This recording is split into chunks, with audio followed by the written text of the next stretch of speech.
Happy Thursday, everybody. I'm on the walk over, and today I wanted to talk a little bit more on the context window that we started talking about yesterday, because really, when building an AI application, the most important thing to get the best results that you need to get is actually making sure you're sending it the right information. So I like to break it into categories of, if you're building an AI application or an AI agent, you have the idea of memory, and then you have the idea of knowledge, just like a human. A memory would be something that you can recall from like a past experience. So if I asked you what you were doing 5 minutes ago, you could probably pretty easily pull that out and tell me. If I asked you something that was maybe a little further back in your memories, like the last time you went to the zoo or the movies, you could probably think about that, but it might take a few more seconds, right, to recall that. And that's, kind of similar to how you want to design an AI application. Short-term memory would be maybe messages passed back and forth really recently.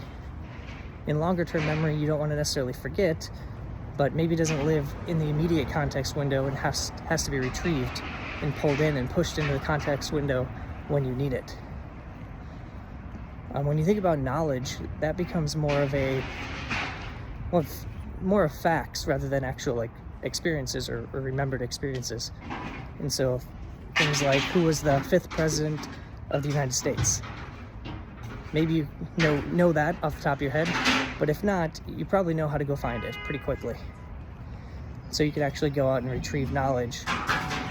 And this becomes important if you're building an AI application that extends beyond the LLM's trained knowledge, right? Maybe you're building a chatbot and you have customer support processes that you want the LLM to know about.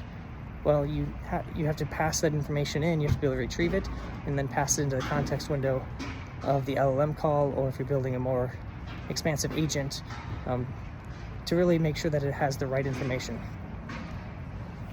So at the end of the day, you're really spending a lot of time thinking about what goes in that context window, how do you retrieve information to put into that context window, and then how do you use that to make sure you're getting the best results. So a short one today, but in the future we'll probably talk a little bit more about memory, about RAG, and how we might accomplish all that stuff. See you next time.